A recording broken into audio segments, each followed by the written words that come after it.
Welcome to the Kingdom Culture Podcast that was created on purpose with a purpose to empower, uplift, and guide others to the center of God's perfect will. Kingdom Culture family, welcome back to the Kingdom Culture Podcast. I hope you guys have been having a great week. It is April. I hope your month has started off amazing. So today I want to talk about grieve of opportunities, relationships, friendships, whatever it is. Just grieve of things that we once cared for. Because I think it's important what our posture is. I think it's important to know, how we react to those things. What is the second nature that we take on when things like that happen, right? So I want to ask you a question. What is your first reaction when you lose an opportunity? What is your heart posture like? Because for me, for the longest time, I used to get so mad, angry, sad, depressed, overwhelmed when things didn't go my way, or I lost, an opportunity, or I lost a friend, or somebody walked out of my life, or whatever else. And I would act out of that and act like a victim. Oh, there's something wrong with me. People always leave me. Man, that other opportunity didn't go my way, so I'm never going to amount to anything. And the one thing that I want to tell you is that we cannot take on that victim mentality, because we'll get stuck there. And I'm not saying to suppress it, but that's why I think it's healthy to talk about it. Because for me, God is, the one that's leading my future. He's got my future in his hands. I can only worry about today and this moment only. And I have to trust that everything's going to work out for my own good. And if you don't believe in the Lord, you also don't want to keep that victim mentality, because you'll get stuck there and you'll start shaming yourself. So I want to give you guys a different perspective on how to grieve all of those things, right? So grieving lost opportunities isn't just about what could have been, right? It's about how we see ourselves in the aftermath. When we lose an opportunity, whether it's a job, a relationship, a dream we chased, or even the ability to do something we once could, it can shake our sense of identity. Many people, and this is what I mean, many people suppress that grief because they think it wasn't for me, or I'll just move on. It doesn't matter. And then you don't process it. We don't process the actual grief of something that we really wanted, right?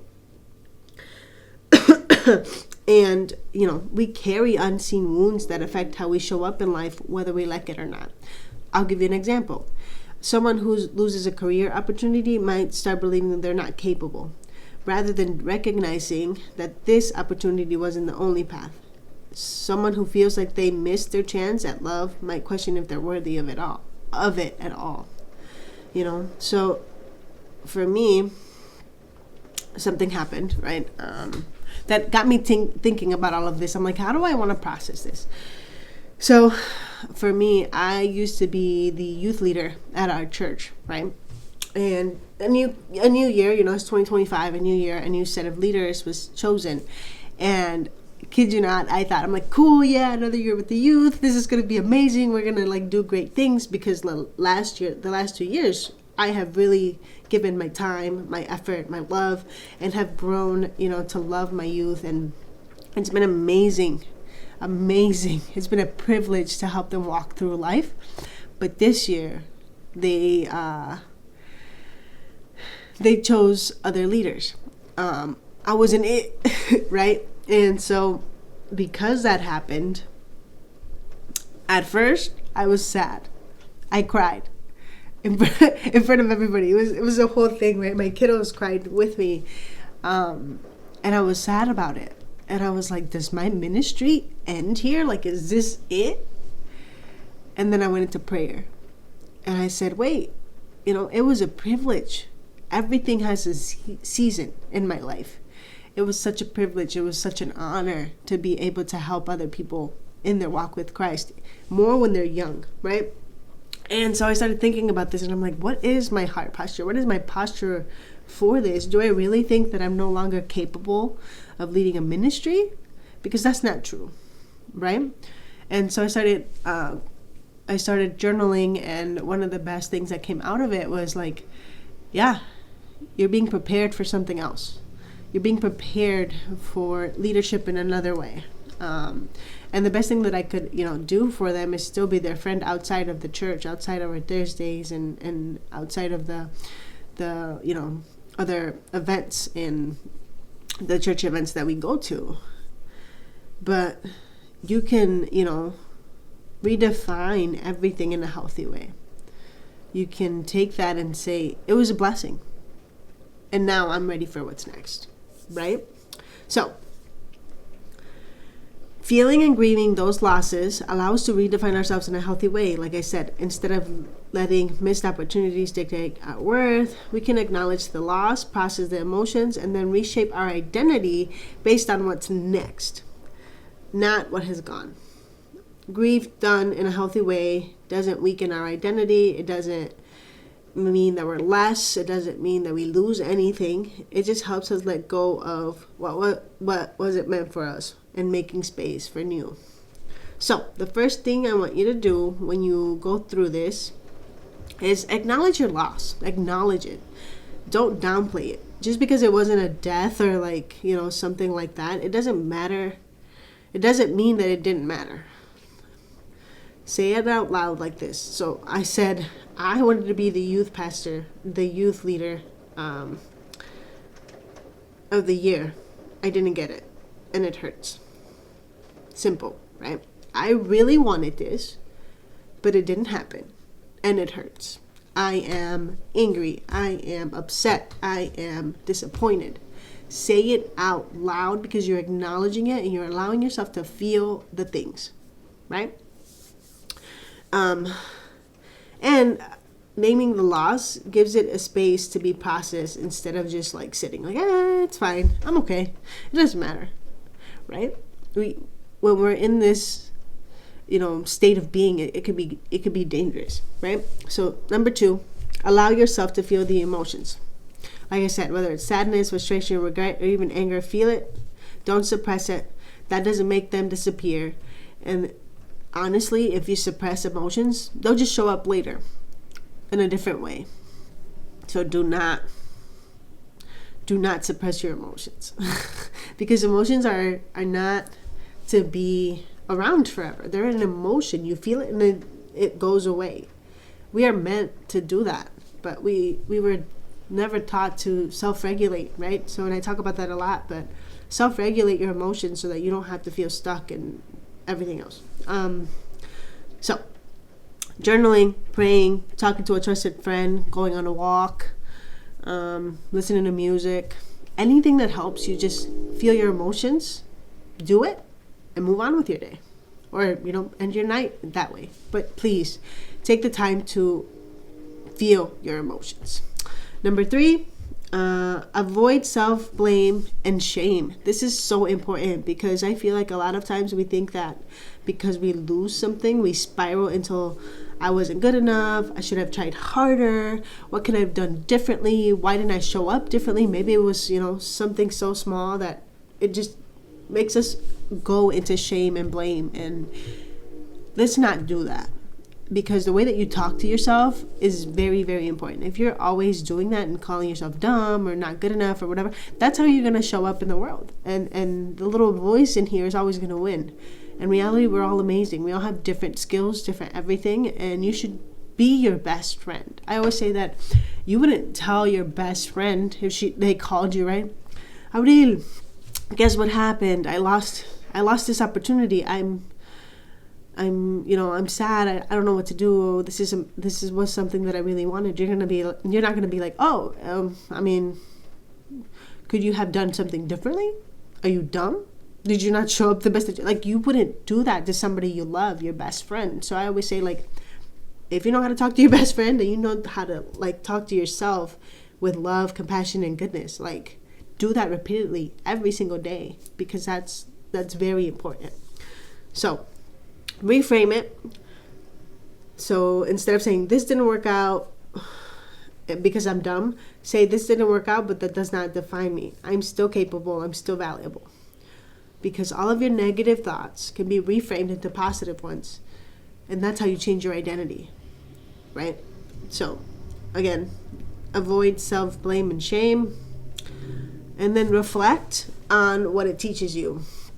Every loss carries a lesson. And that's why I always say it's not a loss, it's a lesson, because you always learn something going forward, right?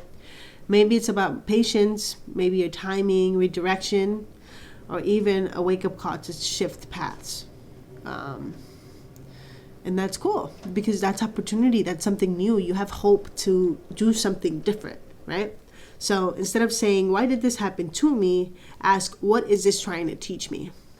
What am I going to learn through all of these? So again, reflect on what it teaches you. So I really want to focus on this one. Rebuild your identity beyond the loss. Loss can make you feel lost, but you are more than one missed opportunity. Who are you going to be after this? What are your values? What are your strengths? What are the passions that remain untouched and that you want to bring out more?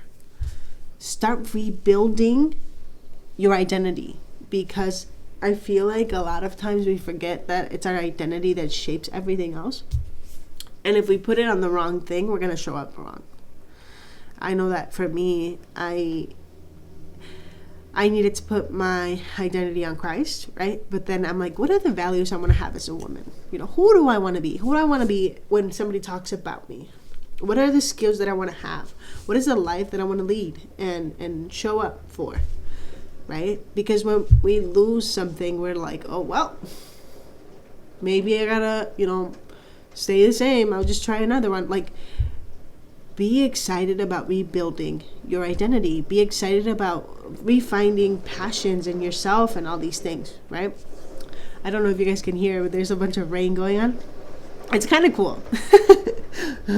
But anyways, rebuild it, right? Rebuild yourself. Start by setting small goals or trying things that, remind you of your worth.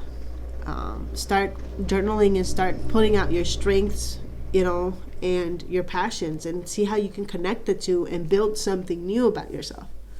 This is what helps you move on in a healthy way, right? And lastly, right, you have to shift your focus to what's next. After you've processed everything, after you sat down with yourself and said, this is not going to end here, you can shift to what's next, because grief has its place, but it shouldn't keep you stuck. After feeling it and doing other things, ask yourself, what's the next best step for me? I'm not saying plan out your next 5 years, your next 10 years, because that could be overwhelming, but what is the best next step from here? And that's what I always tell myself. It's like, cool, this happened, I'm here.